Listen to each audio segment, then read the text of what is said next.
네, 미국 증시 분위기를 생생하게 전해드리는 이항영의 월가이드 시간으로 바로 돌아왔습니다. 오늘도 MTN 이항영 전문위원님과 함께합니다. 안녕하세요. 네, 안녕하세요. 지난주 금요일 미국장 분석으로 시작해 보겠습니다. 금요일장도 마이너스권에서 이렇게 마감을 했네요. 네, 맞습니다.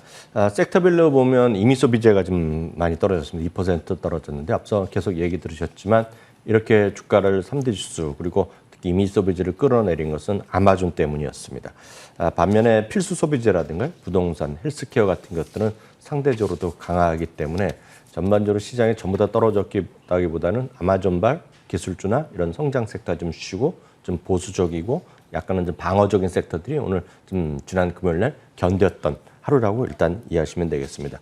대표적인 것이 리츠 섹터가 되겠는데요. 그러니까 성장이나 이런 것과는 거리감이 완전히 반대에 가 있는 건데요. 리츠 섹터는 사상 최고가 인전을 계속 하고 있습니다. 여전히 최근에 미국 시장에서 대도시를 중심으로 렌트 가격이 빠른 속도로 회복하고 있고 올라간다는 것, 이런 것들이 결국은 리츠 섹터 전반에 어떤 관심이 좀 늘어나는 가장 큰 요인이라고 보시면 되겠습니다. 유가도 반등하면서요, 74달러 선에 다시 바짝 다가섰습니다.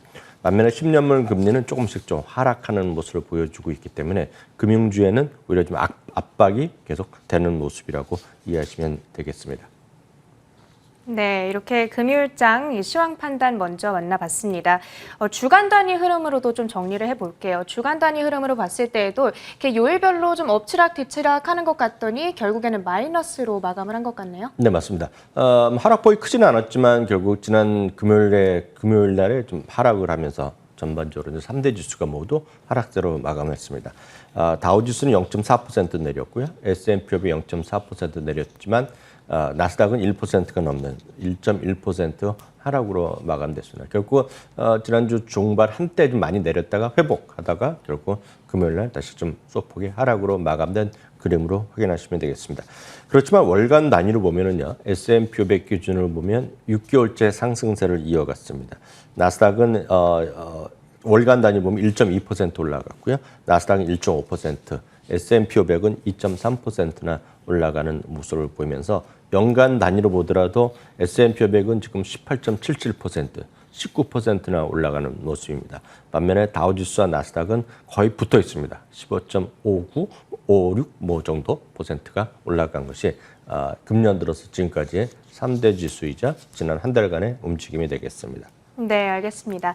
한편 이렇게 금요일장이 하락세를 기록했던 이유로는 아마존이 꼽히고 있더라고요. 아마존의 주가가 이날 7.56%나 어마어마한 하락세를 기록했습니다.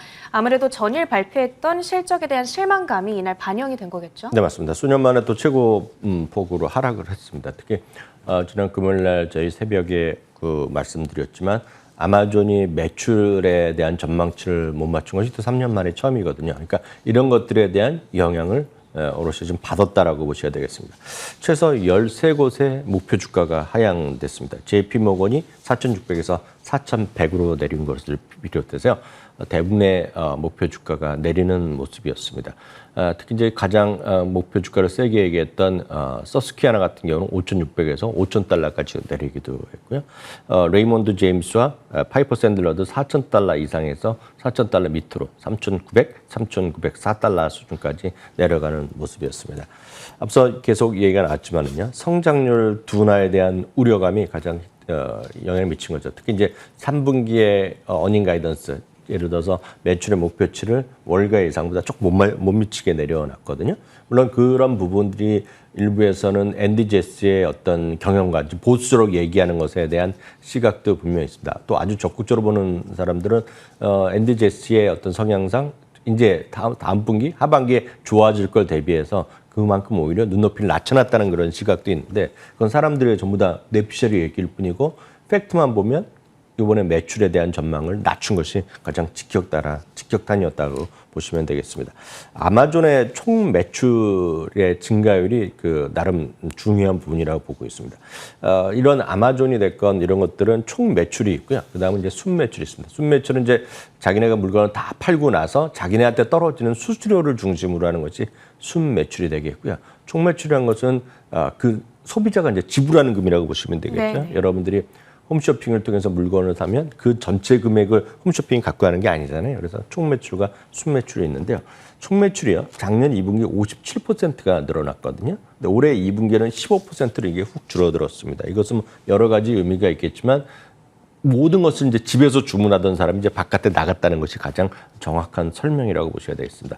어찌됐건 이 모든 것이 나온 월가의 투자 의견의 목표 주가의 평균을 보면 그 전일까지요 4,268달러 수준이었거든요. 근데 이것이 하루 만에 100달러 수준이 내려갔습니다. 4,168달러 수준이 내려간 것. 즉 위의 그림이 목표 주가의 추이가 되겠고 아래가 주가 그림인데 상대적으로 보면 어떤 방향성을 같이 하고 있다라고 일단 이해하시면 되겠습니다. 네, 이렇게 전반적으로 목표 주가를 하향시키고 있다는 소식이 들리다 보니까 지금 아마존닷컴에 투자하고 계신 분들이 저희 방송을 보고 계신 분들 중에 상당히 많이 네네. 계실 거란 말이에요. 네. 지금부터 내가 어떻게 전략을 취해가면 좋을지 궁금하실 것 같거든요. 네, 월가의 목표 주가가 많이 낮춘 건 사실이지만 여전히 한 곳도 빼놓지 않고 지금 전부 다 매수 의견을 제시하고 있습니다. 즉 이런 것이 유의하셔야 될 것이 투자 의견 자체는 바뀐 게 없고요. 목표 주가가 내려갔을 뿐이고요. 그 목표 주가 내려간 거는 한 3% 정도 되는데 주가는 7% 떨어졌기 때문에 주가의 하락폭이 전 과하다는 생각을 갖고 있습니다. 서스키아나가 5,500에서 5,000으로 내렸다고 말씀드렸지만 여전히 매수할 좋은 기회라고 얘기하고 있고요.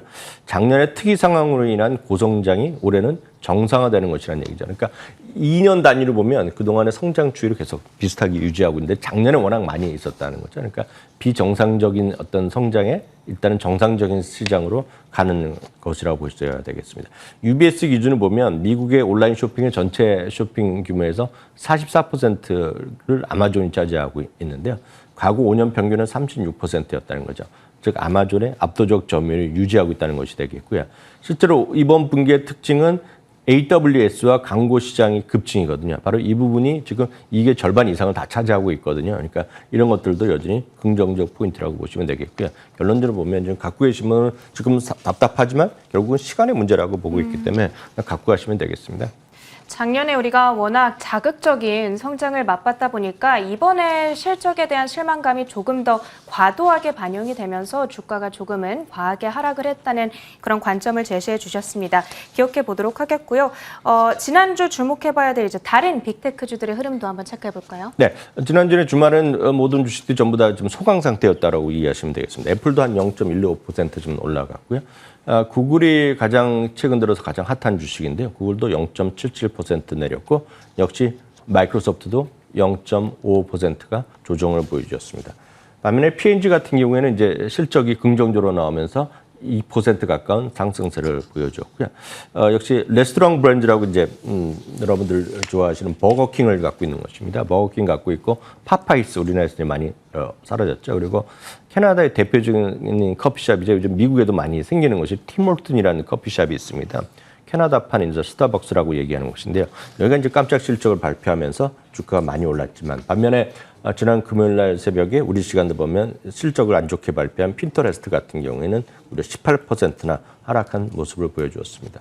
네, 이렇게 특징주들 정리해봤고요. 또 다른 이 특징적인 움직임을 보였던 종목으로는 줌비디오 커뮤니케이션스를 꼽아볼 수가 있어요. 주간 단위 주가 상승률이 괜찮네요. 네, 요즘 전반적으로 이제 IT가 약간 고점에서 소강 상태를 보이는 반면에요.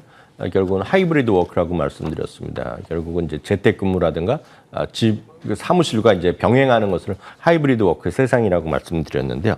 줌비디오는 주간 단위로 오히려 5%가 넘는 상승세를 보여줬습니다. 키뱅크란 곳에서는 중립에서 매수로 옮기면서요. 하이브리드 워크가 이제 우리 세상에 다가왔다라는 얘기를 하고 있고요. 목표 주가가 428달러 올려놨고요. 흥미로운 설문조사를 얘기하고 있는데 바로 이 부분을 좀 주목하시면 좋을 것 같습니다. 최근에 이제 CIO죠. 이제 기술 투자 전문 그 대표 이제 임원을 얘기하는데요. CIO들을 대상으로 설문조사를 했었는데요. 2022년이 되면 이제 사업장으로 대부분 복귀하는 세상이 될 가능성이 크지 않습니까? 그렇죠. 그렇지만 그럼에도 불구하고 이들 기업이 97%는 여전히 화상회의 플랫폼을 계속해서 이용할 거라는 얘기하고 있고요. 40% 정도 직원은 일상적으로 재택근무를 시행할 거라는 얘기를 하는 거죠. 결국 세상 모든 사람들이 사무실에 와서 일하는 세상은 이제 거의 없다. 물론 특수한 경우는 있겠지만 상당 기업들은 이제 병행할 가능성이 커져 있다라고 보셔야 되겠습니다. 그렇기 때문에 줌이라든가 펠라테 이런 것들이 많이 쉬었지만 이런 것들을 다시 주목해야 된다는 주장이 있다는 것이 되겠고요. 한편 지난주 초에 보면 뱅크 오브 아메리카도 토피로 제시하면서 $480까지 제시해놨다는 것. 그것도 여러분들 관심 포인트로 보시면 좋을 것 같네요. 네, 워낙에 팬데믹 기간에 반짝하고 떠올랐던 줌비디오 커뮤니케이션스이기 때문에 이제 리오프닝 분위기가 되살아나면서 조금은 관심도가 많이 떨어지지 않을까 우려하는 분들이 많이 계실 것 같습니다. 그렇지만 지금 전반적으로는 하이브리드 작업이 앞으로도 계속될 거라는 이런 추세가 이어질 거란 전망이 나오고 있기 때문에요. 계속해서 관심을 가져볼 필요가 있을 것 같습니다. 오늘도 미국 증시 판단은 MTN 이항영 전문위원님과 함께했습니다. 고맙습니다.